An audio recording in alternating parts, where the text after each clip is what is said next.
But I gotcha. So what's up, buddy? What are you working on these? What are you working on? Well, I mean, you saw my post about training for Boston, so that's getting serious. That's awesome. Dude, it's like I said before, it's just one of those goals that seems so far out of reach right now. But I know if I put the work in, it'll come. Yeah. Maybe not in the next 2 months, but definitely in the next 2 years. You know, there's no doubt about it in my mind that I can do it in 2 years. The thing I'm like stretching for is 2 months, which will be impressive. That's awesome. Yeah, if you don't miss a step and just stay consistent, I don't see why you couldn't. Yeah, and in one of my calls yesterday, one of my clients said, we're talking about this book, Let Your Mind Run by Dina Castor. And in the book, Dina says that milestone that I had became a stepping stone. Yeah. Because and if you think about like a milestone, think about like a stone a mile away, and you look up at it and you're like, holy shit, that's so far away. And then you put in the work, you put in the steps that you have to take to get there. And by the time that next step comes where you're like, oh, I'm at the milestone, it's just another step. It's not a gigantic leap anymore. And so that's basically what it's like for me right now. It's a big milestone, but I know when I get there, it'll just be a stepping stone. Yeah. What was that book called again? Let Your Mind Run by Dina Castor. It's literally it's tied for my favorite book of all time.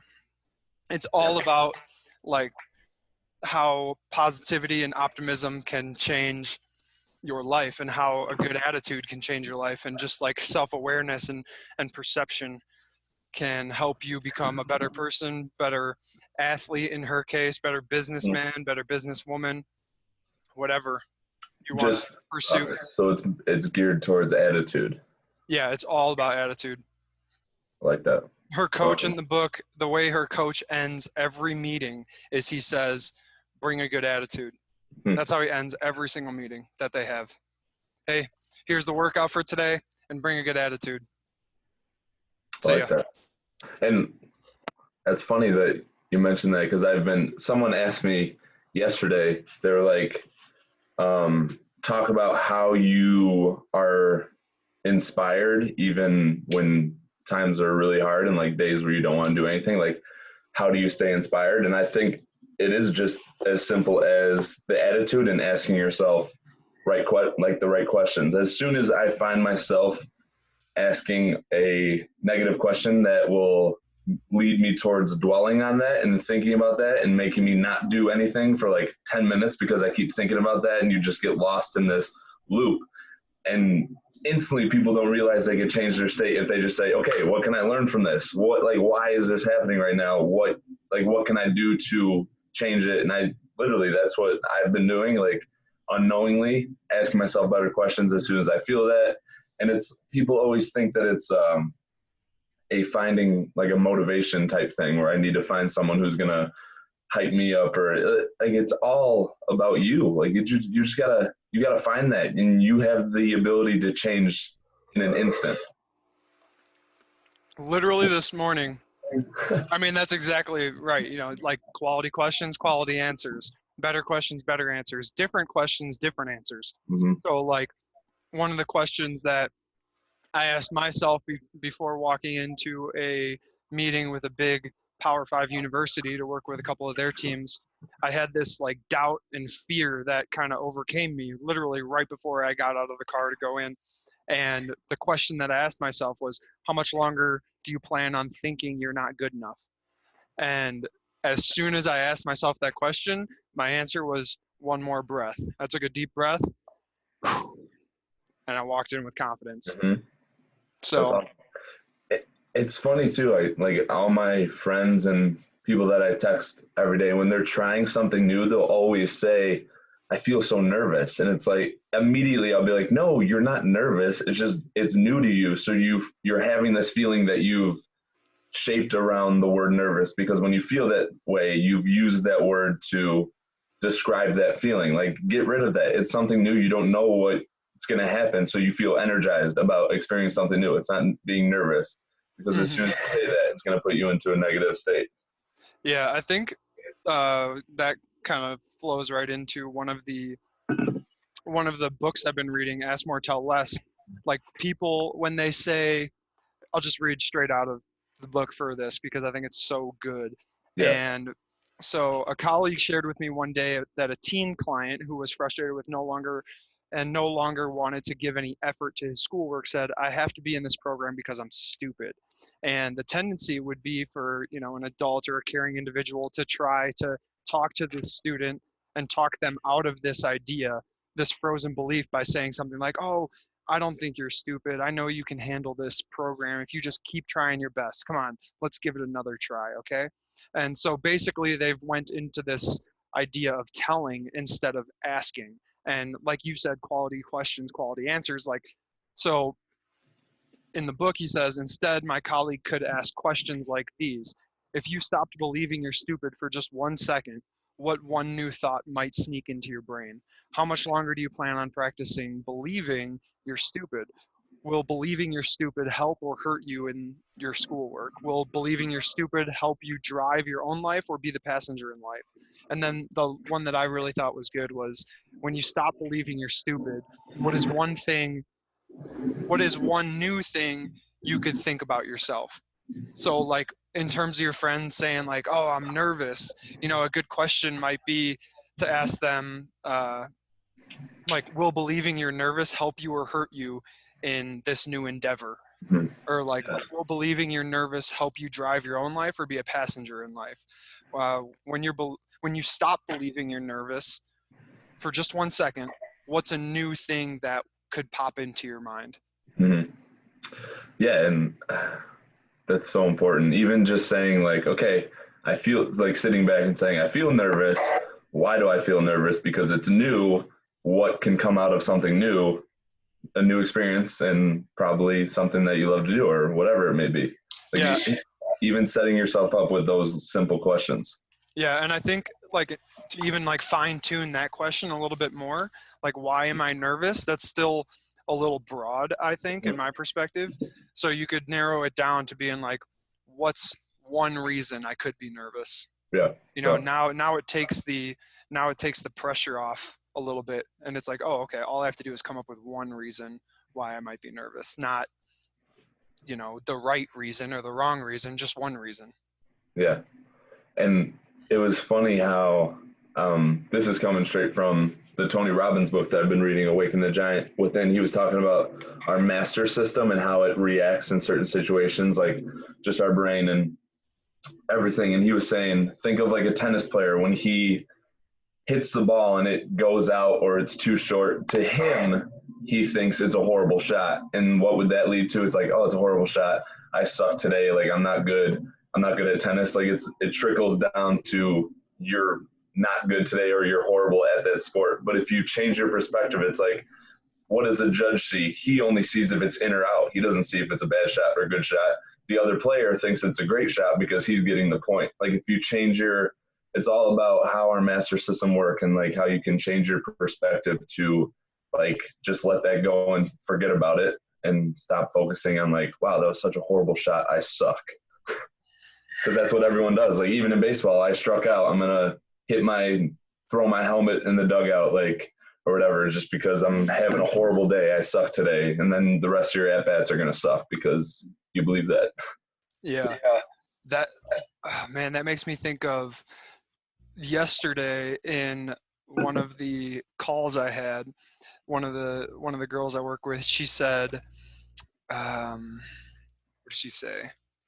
She said something along the lines of, no, wait. She said, you have to be okay with yourself. Oh, this is what she said. If you can't accept yourself first, you'll never be able to use other people's talents and skills to inspire you. If you can't accept yourself first, you'll never be able to use other people's talents and skills to inspire you. What What do I you pick what I what do you pick up think of from that? that what I pick up from that immediately is like accepting yourself, accepting how much you know and how much you don't know, and being open to like just being vulnerable, being like, like I could be this. I mean, I could portray myself as this yoga master on Instagram that knows everything about bodybuilding and yoga, but I don't. I got certified and I can teach the forms of yoga, but I'm still like learning so much and I don't know all the lingo and I'm whatever. So I think even for me, like just being vulnerable and reaching out to people who've done many more hours of yoga and training and just like opening up my avenues and it makes me learn and it honestly makes me feel like I don't know enough, but I think there's just so much to learn that I mean, my belief is anyone I meet, I can learn something new from. It's not like I'm not closing anyone off. It's like I believe there's a skill that I can learn from anyone that I meet. Hmm. And you're okay with yourself, and that's why you're able to look at other people and draw inspiration and draw new things from them and instantly apply them to your own life.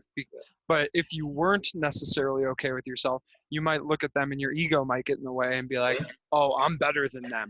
I'm Exactly. smarter than them. I'm stronger than them. I know more than them." And then you just shut yourself off from learning and all of that inspiration that is there already. So, but when It's she said that, I was like, "Damn, that's some deep insight." Well, and everyone should hear that because you have all these people following, even people who are like insta famous. I mean, like these massive dudes are dicks out there, and they won't like if you're below them, they won't talk to you, and it's like it's just. I mean, for me and you, we see that as they haven't accepted themselves and they're hurting on the inside. But from someone on the out, like who doesn't realize that trait or that people do that, they may say like, well, I need to get to their level or I need to do what they're doing or, follow in their steps when in reality you just gotta accept yourself, be vulnerable and take everything in. Yeah, for sure. Like, I mean, vulnerability is the key to overall happiness, I think. And when you can be Success. vulnerable, like and be your true self, then, I mean, there's not going to be any inconsistencies there. Exactly. And when you're consistent with your personality and you show up consistently day in and day out, then people know what they're getting from you as well. So then you can look at the consistency overall and be okay, where can we get better? Where can we what do we have to improve on? What are we already good at? What are we bad at? But if you're inconsistent, if you show up inconsistently with a different personality every day, Exactly. then nobody's ever going to know how to help you. Exactly. If you're authentic, then people will know exactly what they need to help you and they know exactly what you can do to help them. Hmm. I mean, Yeah. yeah, vulnerability in Tony Robbins' book, he says it like vulnerability is the key to success. It is. Yeah. I sat down with the OU volleyball coach the other day and Oklahoma University volleyball coach the other day, and she was so open about everything. And the first thing I asked her about how's it going and whatnot. She started talking, and then like right after she got done, the first thing I said to her was like, your ability to be as open as you just were with me within the first 5 minutes of knowing me is the reason you're going to be successful. Mm-hmm. Like that is it right there. Yeah. And so that is the reason you're sitting in this chair right now Yeah. as the head coach of a Power 5 volleyball team, because your ability to just be open and honest and vulnerable with like people you don't even know. Yeah. Well, and I think there's I mean, I'm not going to like go up to someone and tell them my entire life story if I don't know them right off the bat. But like, still, there's ways you can be vulnerable about your skill level and what you do and don't know and some of your insecurities. But I'm not just going to be like, when I was younger. Yeah. Yeah, I get that. um, Uh, so a lot of after I posted about the goal setting, there's been a lot of questions asked. I wanted to ask you how you set your goals, daily goals. my daily goals? My Yeah. daily goals all relate to my sometime goals Yeah. Okay. or someday goals. So I have someday goals of, being a mental skills coach, high performance coach at a Power 5 university, getting my PhD in clinical psychology and making the money that I want to make in the long run. Cool. So like when I wake up in the morning, yeah, I have them written down. I have this thing called an MVP process, and I put it up on. I saw it. Yeah. I put it up on my link tree in Instagram a while ago. Maybe I could put it back up there for a little while. Didn't you post like an Instagram story, like a video of just like, I don't know, it was a sheet of paper and it looked like goals were written down. Yeah. My morning goal, my morning journaling and my nighttime journaling. Okay. I do both of those, but those really focus me for the day and the next day. And then, but my MVP process, which is like my mission in life, my vision, and then my principles, how I go about getting the vision. Like to me, a mission is like your eulogy. It's something that like never ends. It's a mission that just never ends. Vision is more outcome goals. So, you know, like make a certain salary, have a certain size house, have a certain car, you know, like those would be outcome goals that you can say like, yes, I did this. No, I didn't. And so I break it down into like someday goals, someday visions. And then I take that and I say, okay, what can I get done this quarter, this year, this quarter?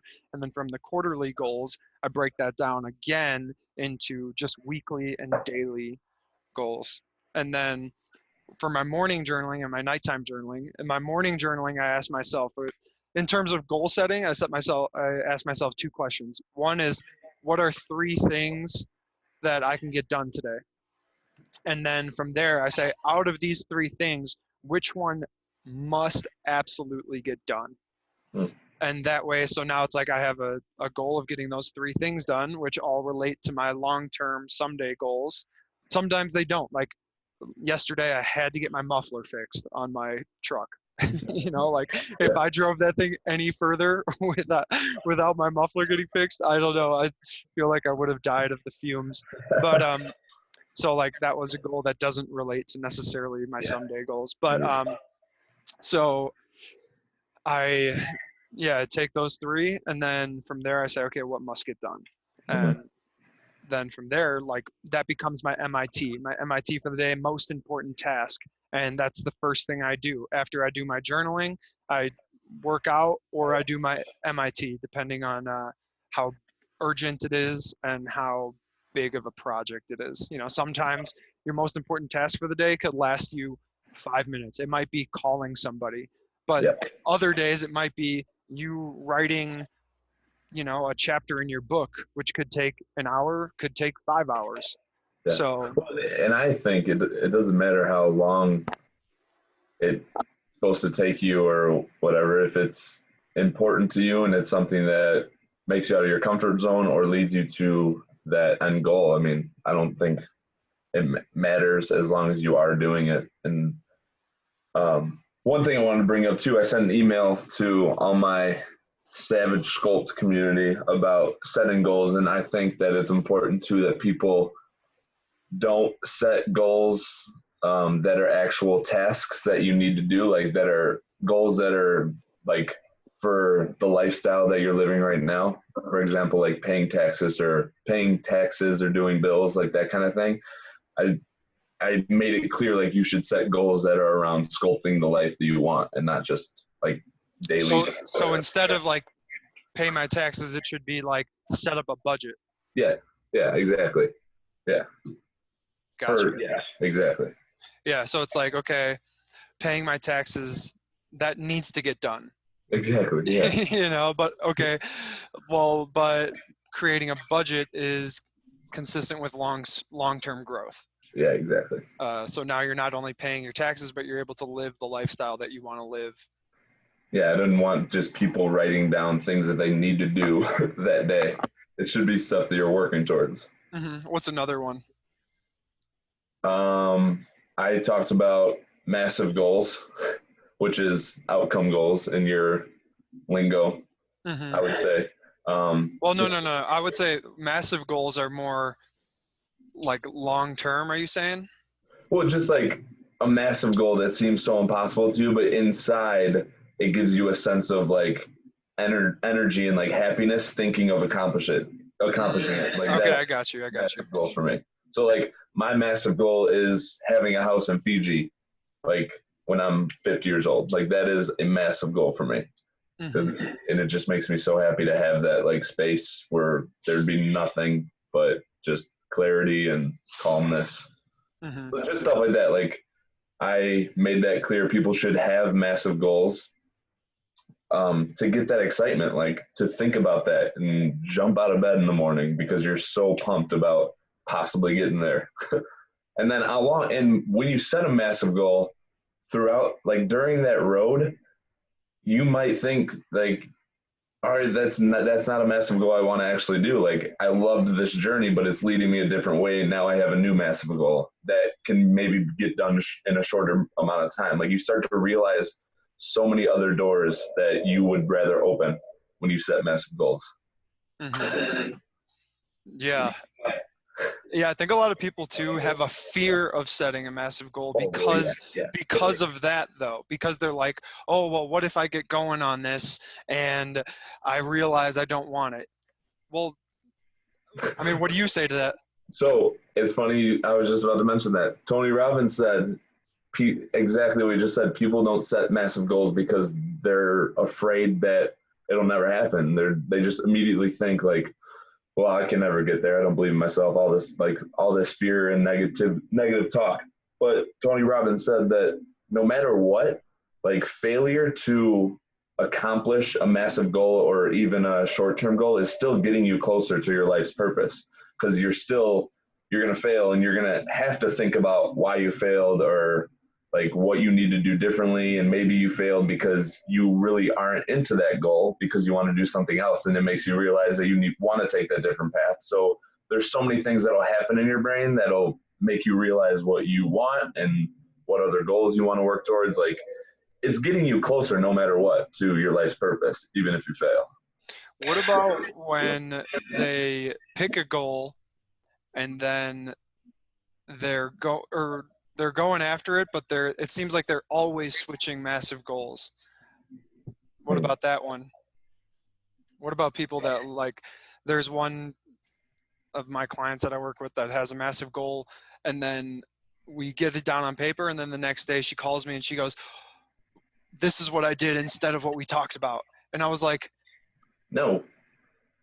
Well, I mean, I think for that person, you just got to sit down and be like, what do you actually want? Like that is a very indecisive mindset. And for me, that's like the person where it's like, hey, what restaurant should we eat tonight? And it's like, you pick. I can't pick. Like, I don't know. You pick. Like they can never fucking decide. And when you have, no matter what, for me at least, like, and I'm sure you're like this too, if you're stuck between a choice, just do one at least. And then if that one doesn't work out, then you know you can do the other ones there for you. And then if those don't work out, then you could again realize what you actually want to do. But you have to do something. You have to. Yeah. What I said to her when she did this was, stick to the plan, and if you have a feeling or an impulse to change plans last second, just write it down. Write it down. And I'm like, stick to the plan. And then at the end of the day, when you reflect on the day, say, how did my plan wind up? Should I switch courses? You know, instead of just doing it midstream. How are you ever going to find out if the plan is a good plan if you don't stick to it, if you're constantly changing? I'm like, so if you have that feeling or impulse, or you have a new idea that you really want to get after, but you know that it's going to take away from what you're currently doing, just write it down and have it there. Because if you stick to the plan, you're like, wow, this is amazing. You look at that and be like, that was dumb as shit. I shouldn't have wrote that. Exactly. But you'll never know if you continue to only go. It's kind of like Ron White, not Ron White, maybe it is Ron White from that show. But he says, I don't half-ass anything, I whole-ass everything. And it's the same thing. Like if you continue to half-ass everything, like you're never going to be able to see your potential. You're never going to be able to fulfill that or see how great you can be, because you're constantly just giving 5%, 10% to 10 different ideas instead of 100% to one idea. So just write it down and go back to it at the end of the day. And when you have more time to give it more thought, it's like if you put in an hour, 2 hours, 3 hours of planning for this one idea, and then you get going on it and you switch midstream, it's like you never really got to see if that was good or not. And Yeah. you're also setting yourself up because you're building this habit of stopping not even halfway. You're stopping before you really even get going. Yeah, you can't improvise during a goal. Like if you have a plan, you can't improvise because immediately once you improvise, even if it's so simple, then your brain will be triggered to do that in every aspect of your life. It'll be like, well, you could do this, but the quicker way will be this or whatever. It'll just immediately think that way. And she could be getting to the point where she feels like scared, and then that makes her go a different way because she doesn't want to have that breakthrough. Ooh. I'm gonna tell her that. I'll see what she says. She might hate the feeling of being uncomfortable and wanting to have that breakthrough that we always talk about. On the other side of fear is fucking greatness. I asked her, what's one reason you're scared of doing this? And she said, I'm not scared. I'm not really afraid of anything. And I was like, then why didn't you do it? She is. She is. And so we did have a good conversation like that. And then it was like all of this happened in 15 minutes because we had a plan set, and then the next day she didn't do it, and she's like, oh, I did this instead. I'm so excited about this. I was like, oh, that would make me so mad. Basically, by the end of the conversation, though, we came up with a new plan for the next day, and I said, if you have an impulse to change plans, just write it down. Like, you're never going to be able to see, because she really wants to get good at time blocking. Sit down for an hour, do what she said she's going to do for an hour, sit down for 90 minutes, do what she said she was going to do for 90 minutes. And how is she ever going to see? Because like the greatest in the world time block. They don't sit down for 5 minutes at a time. They sit down for an hour, 2 hours, 3 hours and work diligently, focused, attentive to the task at hand. And then after their 90 minutes is up or their 3 hours is up, whatever it is, they're like, okay, now I can relax. So they go on a walk or they go and, call a friend or whatever it might be. I like that. Yeah, that is a great, if she just journals about it, because even when you journal about it and you just write down and you have no blockages in your mind and you just put everything that you're feeling, fear might come out on that piece of paper. I have a question. Why when I told you that, you were like, oh, that would make me so mad. What did you mean by mad? Because it's just what I'm like, what my passion is to reach people and shake them and wake them up and tell them that they have the ability to have everything they want if they just stay consistent and stick with a plan. I just posted today. I said, what is true strength? Like, people get strong from lifting weights, doing yoga, CrossFit, all this thing. But true strength to me is staying consistent in a goal that you set for yourself or a plan that you've got from a coach and not falling to any temptation and sticking with it for months on end. And if people do that and stay consistent, why I said it made me mad is because I think of it as she's like literally right there, like an inch away from like having that mini breakthrough that she needs to be like, wow, this is great. Like, I need to keep going. But she keeps like going left and right. That's just why. Because she's just keep going. one more inch. Yeah. What I heard, so when people think of like mad or like angry, they see it as like this negative thing, right? Yeah, I should have said peeved. I've been trying to change my well, I think this is an interesting perspective shift because you're not angry at them necessarily. No. You're angry for them, which Mr. Rogers, he said in his book about the difference between being mad at someone and being mad for them. And when you're mad at them, that causes retaliation, revenge, and things along those lines. But when you're mad for somebody, it creates a feeling of wanting to help them. Yeah. And that's what I heard in your voice. You're like, I'm mad for them because I just want to see them reach their potential. Well, yeah. Yeah. I mean, she is, yeah, from what you're telling me, she is maybe one day away from just having that conversation with you. Like, I feel so good about this plan. I want to keep going. She'll listen to this podcast too. She's listened to the last two of ours, so. I hope she knows that I love her. I'm not mad at her for you. No, I think, like I said, I mean, Mr. Rogers arguably loved everybody more than everybody loves anybody. So like, and he talked about how he was mad for people. Yeah. And literally that's what I heard in your voice. So Good. It wasn't a bad thing at all. Good. And I think it was said with love for sure. It was for sure. I know I've been trying to change my vocab. Peeved makes me peeved. Yeah, peeved definitely makes it more fun. It does. Literally makes me laugh every time. Let it be easy and fun. That's in my morning mantras. That's one of mine. Let it be easy and fun. I'm choosing to enjoy my day. Let it be easy and fun. That's one of my morning mantras, and it always cracks me up because it's like, it just sounds so childish. Let it be easy and fun, but it's also funny.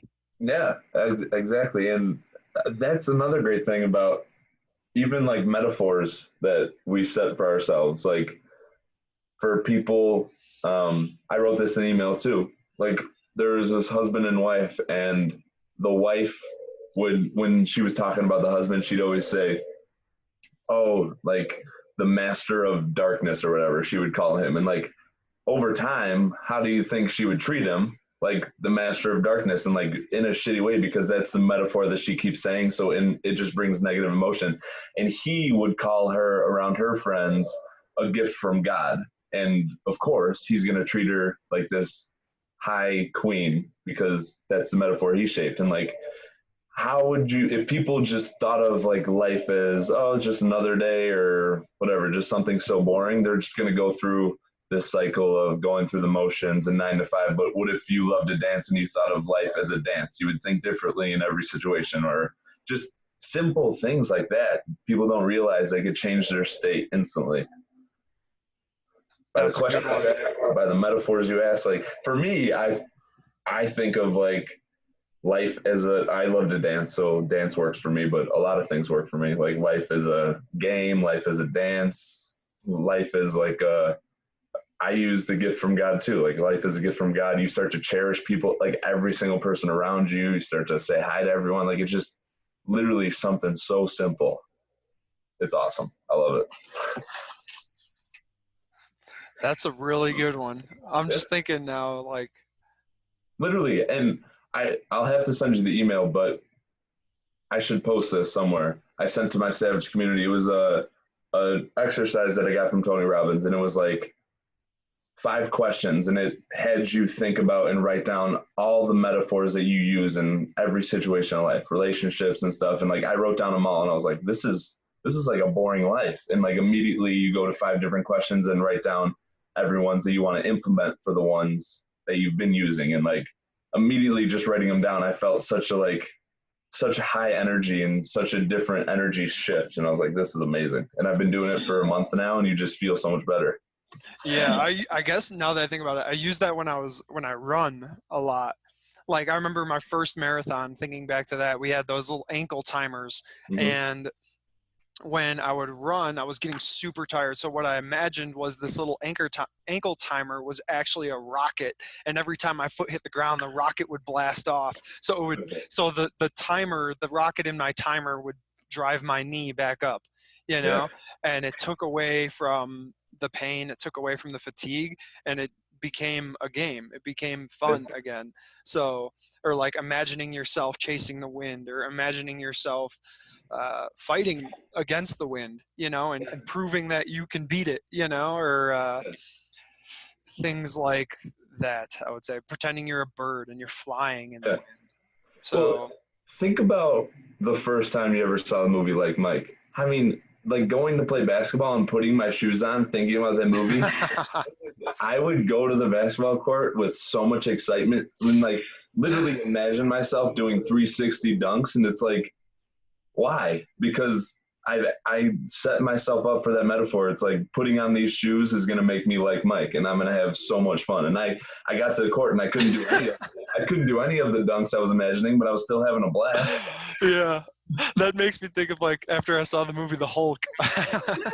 You leave the movie theater thinking you could flip cars and jump buildings. Exactly, and you feel like you stand taller and you feel this like confidence where you can just walk up to anyone and be like, "What? Like, what's up?" Yeah, dude, that is, I think, the sign of a great movie or a great book is because it makes you feel that way. It like transforms you mentally into something else, and like, yeah, that's so key for sure. Metaphors are huge. What's one other metaphor you use, like when you're like working out, or maybe you well, I posted this one like 2 weeks ago, but I said that I think of leg day as Goliath and I'm David, because it's like making this huge thing and I'm this small person going in, but I'm still going to win the battle, like that type of thing. That always gets me hyped. Just thinking, it just puts me in this state where like no matter how big the opponent is, I'm still going to end up winning. Yeah, that one's good. Yeah. Makes me think that I need to add more metaphors into my life. For you sure. Should. And yeah, even with your clients, like ask them what metaphors they use. Because even my parents, I'll wake up and it's like, "How you guys doing today?" And it's like, "Oh, another day." And it's like, no, it's not another. Like, change the way you say. Like, "I'm feeling okay." Like people will say, "How you doing today?" I woke up. It's like, no, you feel stimulated. You feel energized. Like change your words. Change how you think of your days, and I don't know. Or your tone. Exactly. Yeah, just exactly. Change your tone. Well, I woke up today. Exactly.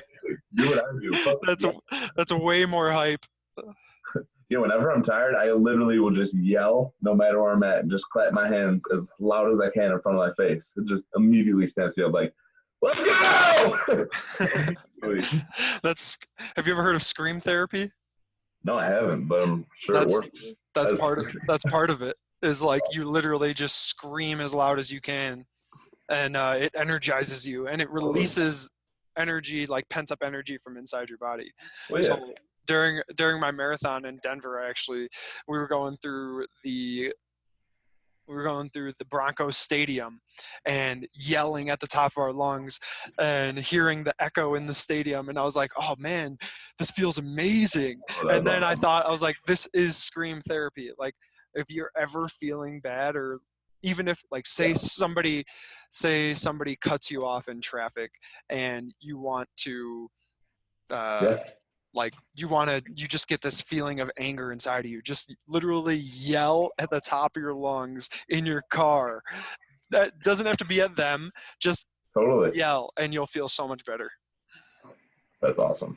See, my new thing is, because when people I've had bad road rage and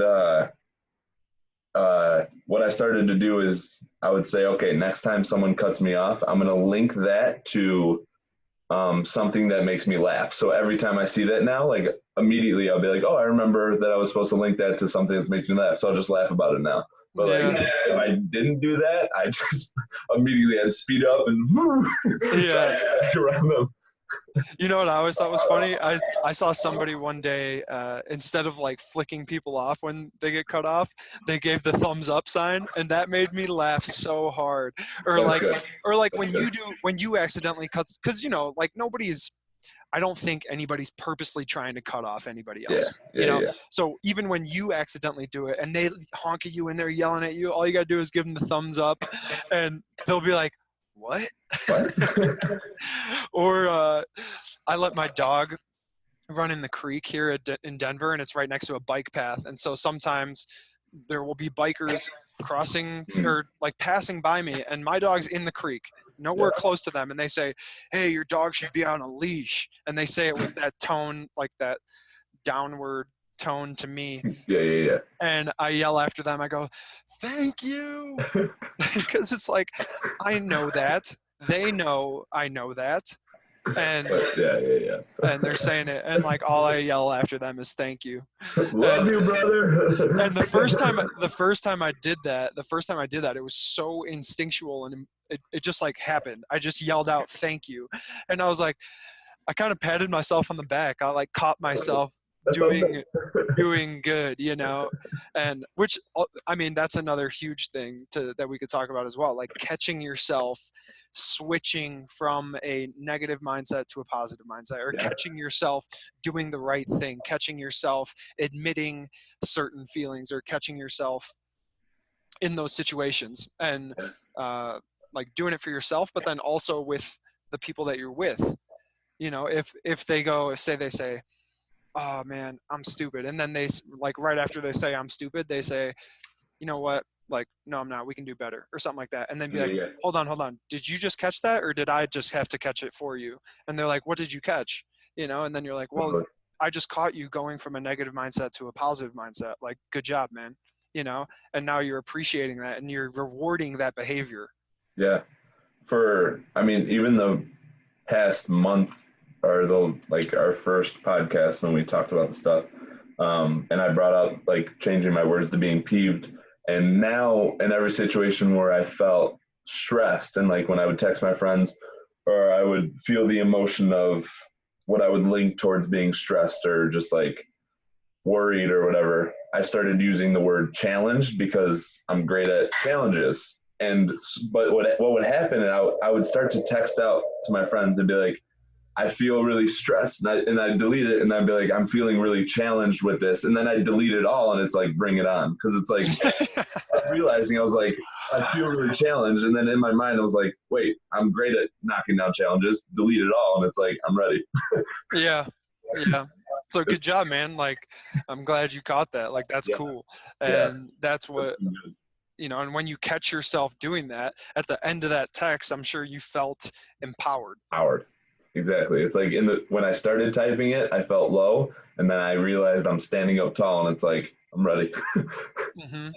Yeah. And I think the word challenge is definitely a better word Totally. than For me, stress, it or, works. For me, it works. what are even, what are you, what's some of your frustrations currently? What are some of your uh, fears? What are some of your, what's another word? But challenge makes it look like Yeah, you can overcome it, exactly. whereas those other words are more like, can I overcome it? Yeah. Well, it's like, okay, a challenge, you can definitely overcome a challenge. Like even on this call with the app developer, he was showing me so much, and it's like right away, it's like, do I have everything in my knowledge and like toolbox in my life to fill all of those tabs and to give out all this information? And then like I thought of that in my head, and then immediately like my business partner called me after the developer, and he's like, did you like the app development? I was like, yeah, I loved it. I just feel really challenged about like how I'm going to set everything up. But even just changing that, how I really felt, and then saying it out loud, it changed how I felt in the inside, Hmm. you know?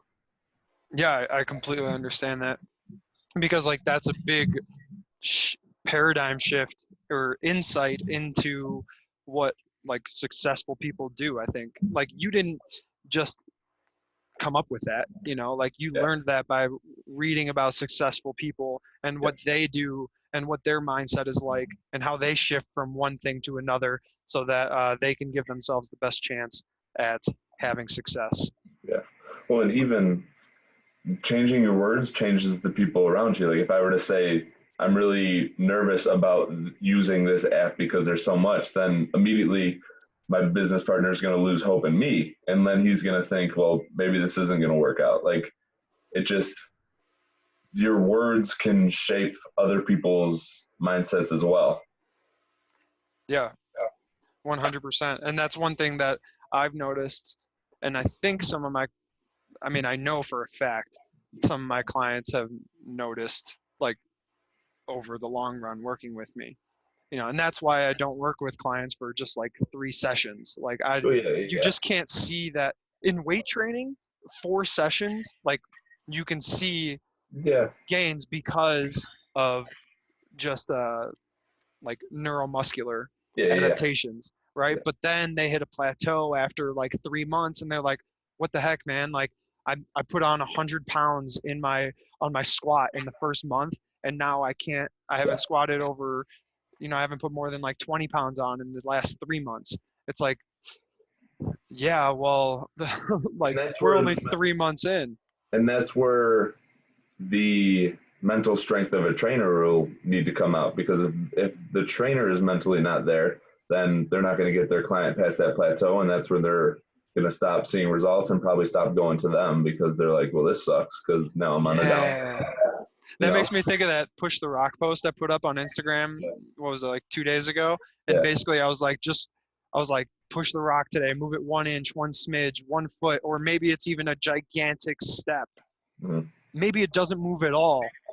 Maybe the rock won't move at all, but by you pushing the rock, by you putting out effort and working hard, like that will be rewarded. Your Yeah, you're hard still good. work and preparation and effort and attitude will be rewarded in the long run, even if it feels like that rock isn't going to budge today. You're still getting closer You're mentally. still doing what has to be done in order to accomplish your outcome goal. Yeah, even a big thing for when I when I have like a horrible day at the gym, it's like in my head, it's like, all right, well, I still showed up, so I'm getting better some way.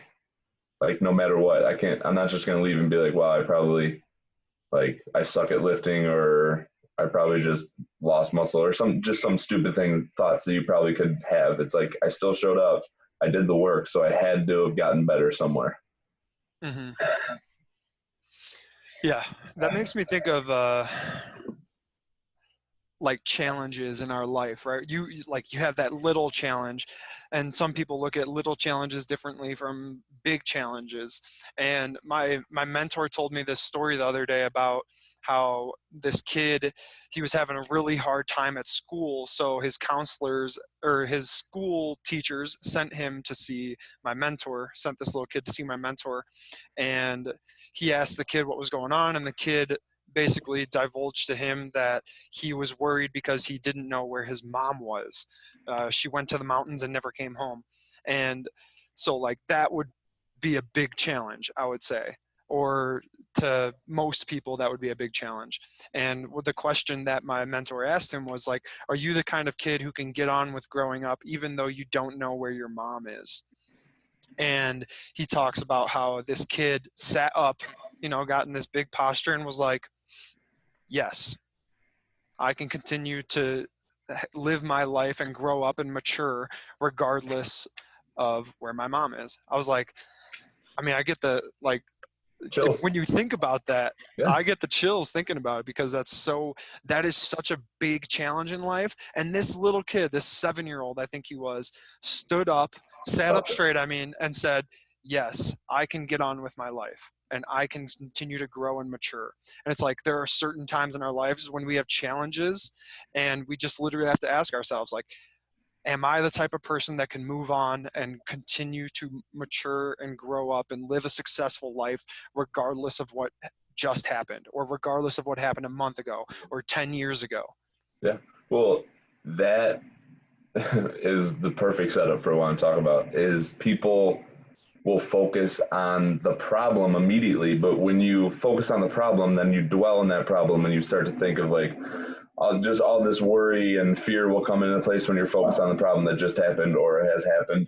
And if you change your shift to the solution, then you start to think differently. And it's like, what is the solution that you see? You see getting past it, you see being better, being greater because of the problem that happened. Like if you immediately shift your focus to the solution, and Tony Robbins told this story, he was like, there's a guy who hears a yell of a person in the river that's drowning. So he jumps in, saves it. Here's another yell, goes and saves that person. And then he just keeps constantly hears these people yelling in the river, drowning. So he's saving all these people.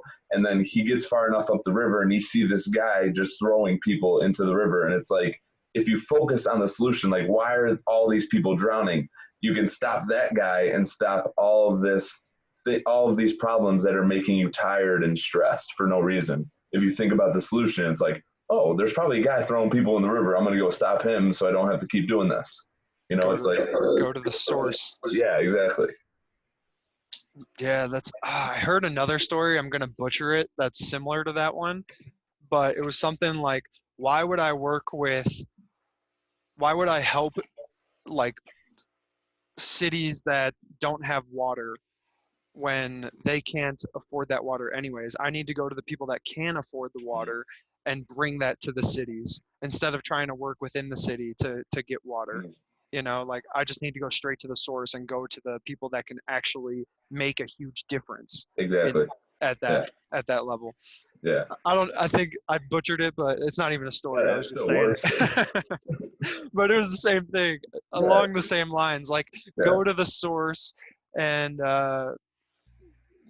like that's what will create the biggest change. Totally. You might be saving lives, but at the same time, like you can save lives for the rest of eternity if you just go and Yeah. stop it from the source. Yeah. That was good. What made you think of that? What made you think of that story? Well, I just thought of like how immediately the kid shifted his attitude after they asked um would you still be able to go on even if you don't like didn't know where your mom was, and that just it's like he stopped focusing on the problem and started to realize like how strong it can make him if he like as he thought about the solution kind of. Yeah, you yeah, know for sure. Going straight to the solution-based thinking, which I think is huge. yeah. And that makes me think of going back to like the beginning of this conversation when I was talking about talking about being stupid. And I was having a conversation with another one of my clients about the basically stupid comment. And she said, it's really not okay for me to even think these things, so I have to stop saying them. And then I was talking about also how like if somebody comes to you and they start making fun of you for something, you can just ask them like, how much longer do you plan on being a punk? Or how like will being a punk help or hurt you in making friends? And then she goes, be a buddy, not a bully. And then I put that in question for him. I said, how much longer do you plan on being a bully instead of a buddy? Boom. And she said, I only have a few years left of playing my sport, so I can't waste any more of it thinking I'm stupid or not good enough, 4 exclamation points. And then that's where the conversation ended. She goes hashtag mic drop, and that's it. I was like, that's like that's teaching self-reliance by asking better questions. And it's like ultimately we want to be self-reliant. I think that's like the goal Mm-hmm. for sure. Help yourself, give yourself the tools and strategies, techniques to allow yourself to be more self-reliant, because at the end of the day, you're your biggest commitment. Exactly. And yeah, I mean, you're always going to have people who are going to talk down on you or negatively about you. So it's like as simple as a question. It's like, all right, we all have bad days. Why do you think that person said that to me? It's probably because something bad happened to them or whatnot. So then that immediately changes your shift to what can I do to help them, and if they're willing to receive that help. What do you think about the question why? Just the question. When you hear the word why, it like say you were saying something and I were to say to you why'd you say that, why'd you do that, what does that like make you feel, I guess? Or like if you were to ask somebody that wasn't as self-aware and comfortable with themselves, what does the word why make them feel, you think? Hmm. Like, okay. Hmm. Well, when I think of why, the reason why I asked the question why, it's because I want to know your thoughts and like, damn, that's tough. But like, I don't know. I want people to elaborate on why they're acting the way they are, and because what they're doing is probably relating to something that happened to them earlier in the day, or relating to something that they're bottled up for such a long time, so they take out their aggression on the situation at hand.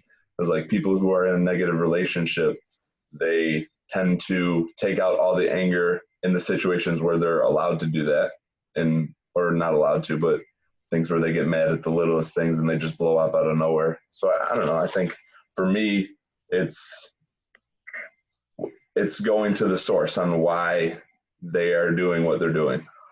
I think it's I mean that's definitely what the point of the question why is to get to the source. And Yeah. I feel like that question though for most people has been like there's been a negative connotation that's been put on it over time because parents or mentors or older people, more mature elders might look down on a kid and be like, why'd you do Why? that? Like, Mm. why don't you show people the respect that they deserve? When they know. Why do you believe that? And it comes off as like negative. And so over time, like the word why is it automatically puts a lot of people on the defense. So they become very guarded and defensive and they think you're coming at them. They think you're coming at their character when really, like you said, you're just trying to get to the point. And for us, I believe it's definitely curiosity. Yeah, yeah. Whereas some people, the people that ask those questions about why, and they're frustrated, they're no longer coming at it from a point of curiosity. They're coming at it from a point of, what you did. Why did you do that? Like basically, instead of asking a question like, so for us, I would say, and also I've read a negotiation book where like he also says when this is a guy that worked with high end like terrorist cases, kidnapping cases, he said, I never use the word why for that exact reason, because it puts a lot of terrorists and kidnappers and stuff like that on people like that Edge. on edge. Yeah, and Yeah. it makes them defensive and I'm going to lose the conversation and lose trust. So they say like use what, when, and how questions instead. So like instead of using a question like why don't you show people more respect for, or why don't you show more respect for people, you could ask like what does a person get from being respectful, or how will you get started treating people with respect? What's one thing a person gets from being respectful? And now you're coming at, now it's a little bit softer of a question, and I think there's also more implied curiosity inside that. Mm-hmm. So because I think it takes a very strong person, honestly. Even like when I'm sitting there with my business coach and he asks me why, he goes, why? I sometimes even feel that like little stab, I'm like, Yeah. it feels like somebody's poking me in the chest with their finger Totally. saying why. Totally. And so that's why I brought that up. But I think at the end of the day, like I know the importance of the question. I understand that we're trying to get to a deeper meaning. So it's also getting behind that and just making people aware of like what questions can do, like how important tone is. So I feel like this entire conversation we've been talking about questions and question asking and the way to come about it, because like the solution's already there, man. Like, and by asking the right question, we can get there. What are you thinking about right now? You look like you're in like some deep thought. Well, just that I 100% agree with you. And it's like, I've been so into asking better questions and I never thought of that one. And it's like, it just brought up so many times where I'm scrolling through Instagram and it's like, I see a power lifter like squatting a heavy weight and someone will comment like, why the shoes? And then the person will comment in very sarcastically, it's like, because it like, it's comfortable to squat in, or it's just like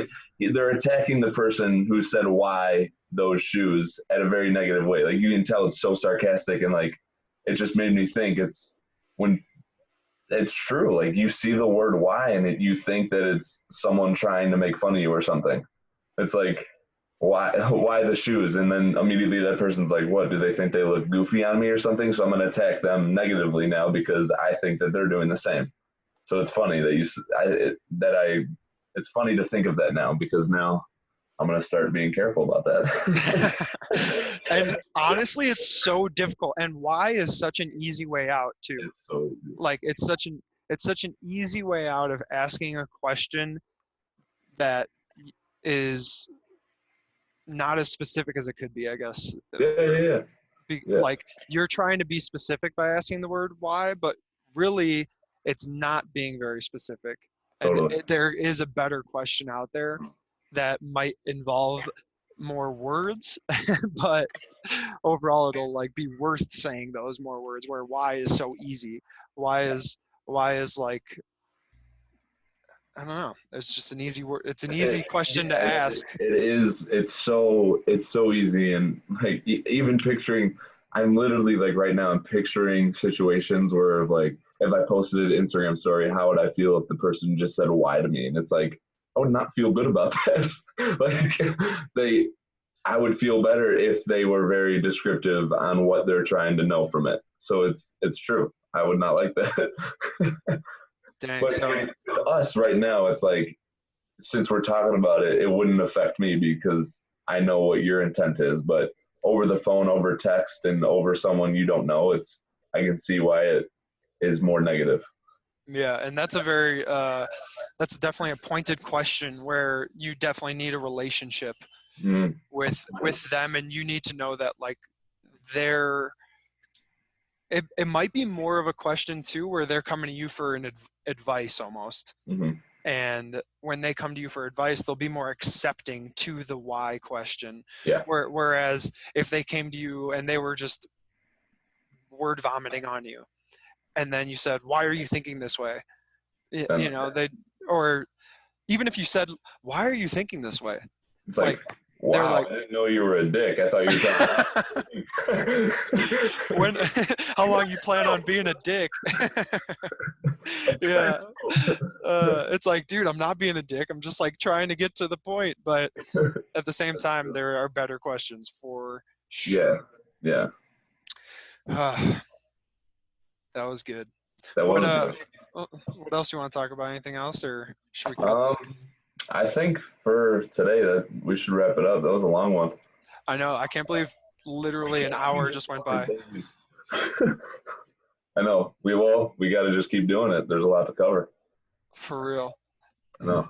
Uh, but let's get DeAndre on the call next time. I know. D'Anthony. Yeah, D'Anthony. yeah, He's back in town yeah. for I know. sure. I know. I mean, I see. I've been seeing him every morning this week. He's I have been telling everybody, and they ask me all these questions. They're like, how this, how that, what's going on? dude. Where did he go? Like, Yeah, I have no idea about anything about this guy. All I know is that he's an anomaly, and I want to talk to seriously. him. He is walking Superman. He's my mentor, and it's like it's insane. Yeah, he. I mean, he he gets to the gym at 3 in the morning, and like I don't show up till 6:30, and he's just still there, like rumbling and rolling, yelling as soon as I walk in. It's like, "What up, Matty?" And it's just like, how? What time does he shut down at night? I don't know. I this is like, um, whenever I'm talking to him, it's just I just listen. I haven't had the time to like, All right, go. we need to get him on the call because I have a lot of questions. I know. I know. What time do you shut down at night? 8 o'clock. 8 o'clock, and then Is when I you're like shut down devices and I'll start to read more and I'll just like I'll walk around the house if it's shitty out or maybe I'll go walk out outside really quick just to like make sure that I'm tired and in bed by 9 o'clock. yeah, and then you wake up at 5. Yeah, yeah, So you get 8 hours of sleep a night. yeah, Do yeah. you feel good with 8 hours? Oh yeah.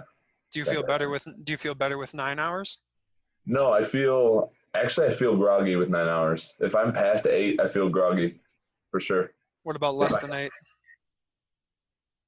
So it depends. Sometimes when I do less than 8, I feel more energized just because I don't know why that happens, but I know that it's not the most beneficial, obviously, because I need my sleep. But um, when I sleep longer, I feel like I've missed out on something. So immediately it shifts my mindset to like, fuck, I could have done something more. Like, why did you sleep in? You're now behind on a goal or whatever. So Hmm. 5's perfect for me to just like jump out of bed immediately and it's like I'm ready. I wonder if the less than 8 hours thing is because your body is releasing more cortisol, which is a stress hormone, so you're you feel more awake, Yeah.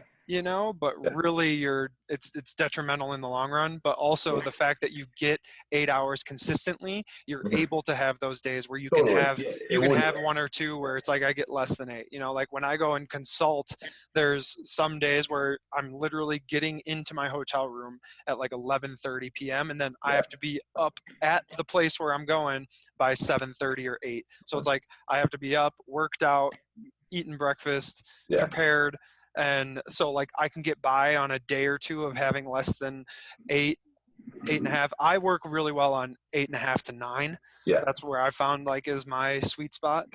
But I can get by with less than 8. I can get by with less than 7. But after like 1, sometimes 2 days of doing that, I'm just dead. Yeah. And then I'm bringing my B game to people, which is just not okay. Yeah. So Especially with what you're trying to do. And like my last one, I was in Lake Tahoe with the family in June, just a month ago. And like the day we came home, the night before, I got maybe an hour of sleep and like woke up, got on the plane, and I got home and I went to the gym, and like my physique and my workout and like no joint pain, like I felt so good. But it was just like because I haven't done that in like for such a long time, and I think my mentality was just like I'm showing up on 1 hour of sleep, like let's fucking kill this. And like I felt good, but obviously when I when I became a yoga instructor and I was teaching 6 a.m.s all the time, I was young. I didn't know anything about sleep. I was going to bed at like 1 a.m. Like I had bronchitis for like 6 months straight. I was dying. because your body wasn't recouping. Yeah. That made me think about how last night I was on a walk with my girlfriend and our dog, and I'm like, you know what I used to really love in college? I used to really love pulling all-nighters. Like Yeah. once in a while, like once a semester, twice a semester maybe, I would pull an all-nighter and just study all night long. And I'm like, I loved doing that. I was like, I kind of want to do it again. Like just like stay up all night studying like stuff that I like to study, reading, watching videos, Seriously. writing, and just I think one reason I really want to do it is because at that time of night nobody else is up. Yeah. So there are no distractions. It's just your mentality. Yeah. And also I feel like when you're tired, you kind of get into that like philosophical space a little bit easier. Totally. And so that's another reason why I want to do it. So maybe before we get on the next call, I'm gonna have a good story about pulling. Oh, I guess I did just pull an all-nighter running 100 miles. You should do the podcast, Paul. All night. See what our nighttime thoughts take us. We'll just both of us pull an all-nighter the same night, and then talk at like 4 a.m. Yeah, we'll do our own thing, and then we'll have like a 3 a.m. or 4 a.m. like check-in. Dude, I'm so down. This is such a good idea. Or at least I feel like it's a good idea right now. We'll see. We'll see how I feel the day after that. But all right, man. Well, I'm gonna go get some sustenance inside this body of mine. But I will talk to you